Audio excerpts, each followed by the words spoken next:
Gym trainer Ravi एकता का बहुत बेसब्री से इंतजार कर रहा होता है।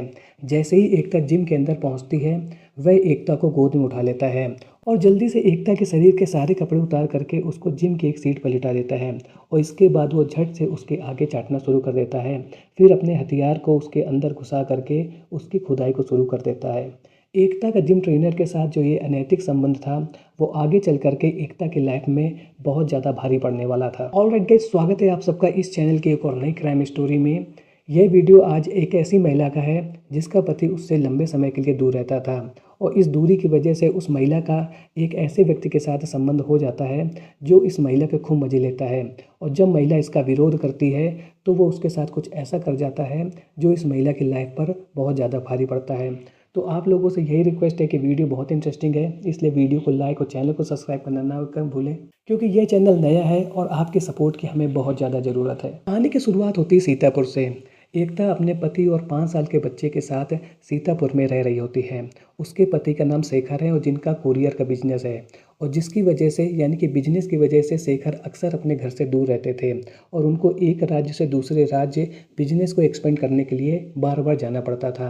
यानी कि एक लंबे समय के लिए एकता और शेखर के बीच में दूरियां मेंटेन रहती थीं। एक दिन एकता शेखर से यह कहती है कि आप तो बिजनेस की वजह से लंबे समय के लिए घर से बाहर रहते हैं और इस टाइम में मैं घर में बोर होती रहती हूँ। सोच रही हूँ कि मैं एक जिम ज्वाइन कर लूँ।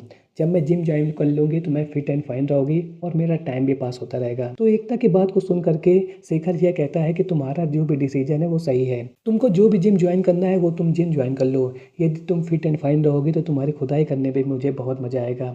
और ऐसा कहते हुए शेखर हंसने लगता है। अगले दिन एकता अपने पास की एक जिम को ज्वाइन कर लेती है। जो जिम का मालिक था उसका नाम था रवि, और उसके जिम में बहुत ही हाई प्रोफाइल महिलाएं जिम करने के लिए आती रहती थी। जिम का मालिक रवि बहुत ही शातिर दिमाग का था और वह अपने जिम में आने वाली महिलाओं से बातचीत करता था और मीठी मीठी बातें करके उनको अपने जाल में फंसाने की कोशिश करता था।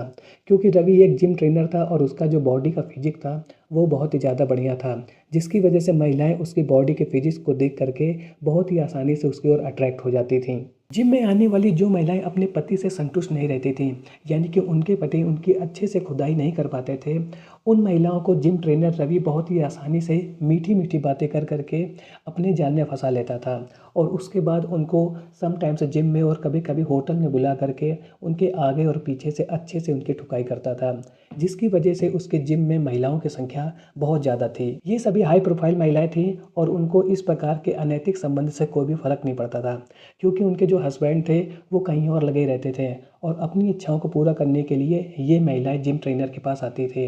जिम ट्रेनर रवि बहुत ही आसानी से इन महिलाओं को अपना शिकार बनाता था और बिना शादी के मौज मस्ती की लाइफ जी रहा था। एकता इन सब बातों से अनजान थी और वह हर रोज़ जिम जाने लगती है। जिम ट्रेनर रवि भी एकता को शिकार बनाने की कोशिश करता है और इसके बाद ट्रेनिंग के टिप्स देने के नाम पर अक्सर एकता के पास आने की कोशिश करने लगता है। क्योंकि एकता का पति लंबे समय के लिए घर से बाहर रहता था और ऐसी स्थिति में एकता को भी उन सभी चीज़ों की ज़रूरत पड़ती थी जिसकी ज़रूरत शादीशुदा औरतों को रहती है, यानी कि खुदाई की। और ऐसी स्थिति में एकता बहुत ही आसानी से रवि के जाल में फंस जाती है और वो धीरे धीरे उससे मुलाकात करने लगती है। क्योंकि रवि को एकता को अपने जाल में फंसाना बहुत टेढ़ी खीर नहीं था, क्योंकि सबसे ज़्यादा तो उसकी बॉडी थी जो कि एक सुडौल थी और जिसकी ओर एकता क्या उसकी जैसी दूसरी महिलाएं भी अट्रैक्ट हो चुकी थीं और एकता भी अब उसका अगला शिकार बनने वाली थी।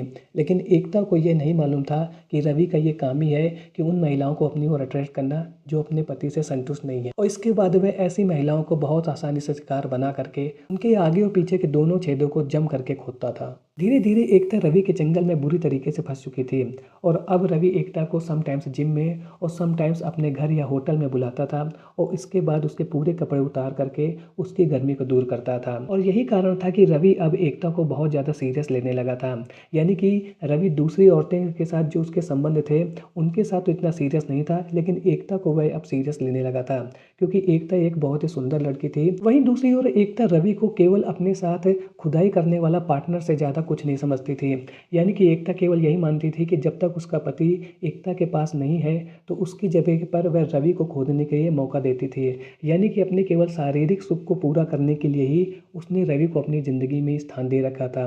वह रवि के साथ बिल्कुल भी सीरियस नहीं थी, यानी कि उसका कोई भी मोटो नहीं था कि वो अपने पति और बच्चे को रवि के लिए छोड़ दे। लेकिन दूसरी ओर रवि धीरे धीरे एकता के लिए सीरियस होता चाहता था और उसके मन में यही चल रहा था कि एकता से वो आने वाले समय में शादी कर लेगा। एक दिन एकता रवि के पास दोपहर के समय में जिम में आती है और झट से उसके गले में चिपक जाती है। तुरंत रवि एकता के पूरे कपड़े उतार देता है और अपने हथियार को एकता के मुंह में घुसा देता है। इसके बाद एकता रवि का हथियार चाटते हुए दोनों रोमांस करने लगते हैं और दोनों के बीच में शारीरिक संबंध बन जाते हैं। जब दोनों का मैगमा निकल जाता है तो एकता कपड़े पहन करके वहाँ से जाने लगती है और इसके बाद रवि एकता को टोकता है और कहता है कि क्या तुम मुझसे शादी करोगी? तुम रोज़ मेरे साथ संबंध बनाती हो, यदि तुम्हें संबंध ही बनाना है तो हम दोनों शादी कर लेते हैं और इसके बाद दिन रात हम दोनों मज़े लेंगे। तुम बस अपने बेटे को अपने पास रख लो और अपने पति को तलाक दे दो। एकता रवि के क्वेश्चन का जवाब देते हुए यह कहती है कि मैं अपने पति और बच्चे को नहीं छोड़ सकती हूँ। तुम केवल आम खाओ, तुम्हें आम खाने को तो मिल रहे हैं, तुम गुठली क्यों गिन रहे हो? तुमको मज़े तो पूरे दे रही हूँ, जब भी तुम बुलाते हो मैं तुम्हारे पास आ जाती हूँ। तुमको इससे ज़्यादा क्या चाहिए? तुम केवल मज़े लो, ज़्यादा दिमाग लगाने की तुम्हें ज़रूरत नहीं है। एकता की ऐसी बातें सुन करके रवि को गुस्सा आ जाता है और उनके बीच में हॉट टॉक होने लगती है और इसी बीच में रवि एकता को अपनी ओर खींच करके उसके पीछे अपने हथियार को घुसा देता है। एकता दर्द से चिल्ला उठती है और एक जोर का कंटाप रवि को लगा देती है और कहती है कि तुम क्या कर रहे हो? बिना मेरे से पूछे तुमने मेरे साथ ऐसा क्यों किया? तो इसके बाद रवि यह कहता है कि क्या तुम अपनी मर्ज़ी से ही सब कुछ कराओगी? जब मैं तुमसे शादी करने को बोलता हूँ तो तुम तैयार नहीं होती हो, अपनी मर्ज़ी के हिसाब से मेरे पास आती हो और अपनी मर्ज़ी से यहाँ से चली जाती हो। और इसके बाद दोनों के बीच में जो हॉट टॉक होती है वो धीरे धीरे झगड़े में बदल जाती है। उन दोनों के बीच में झगड़ा इतना ज़्यादा बढ़ जाता है कि रवि एकता को धक्का दे देता है और वहाँ पर पड़ी हुई एक मशीन से एकता का सर टकरा जाता है और ज़्यादा ब्लीडिंग होने की वजह से उसकी डेथ हो जाती है। एकता की अचानक हुई इस एक्सीडेंटल डेथ को देख करके रवि घबरा जाता है और वहीं बैठ करके ये सोचने लगता है कि अब वो इस बॉडी का क्या करे। इसके बाद उसके मन में एक प्लान आता है और वह एकता की बॉडी को खींच करके जिम के पीछे गड्ढा खोद करके गाड़ देता है और वहाँ से भाग जाता है। देर शाम जब एकता अपने घर पर नहीं पहुँचती है तो उसका पति एकता को फ़ोन करता है और जब उसका फ़ोन नहीं लगता है तो वह जाता है पुलिस स्टेशन में और यह बताता है कि मेरी वाइफ जिम करने के लिए गई थी, लेकिन जिम में वो गई तो थी लेकिन वापस वहाँ से नहीं आई है। और इसके बाद पुलिस यह कहती है कि ठीक है, आप थोड़ा सा इंतज़ार कर लीजिए, हो सकता है वो जिम करने के बाद कहीं और चली गई होगी, शाम तक आ जाएगी या कल सुबह तक आ जाएगी। यदि वो कल तक नहीं आती है तो आप मेरे पास फिर आ जाइएगा। जब एकता कल सुबह यानी कि दूसरे दिन भी नहीं पहुंचती है तो इसके बाद उसका जो हस्बैंड शेखर होता है वो फिर से पुलिस स्टेशन पहुंचता है और पुलिस वालों को सारी बात बताता है।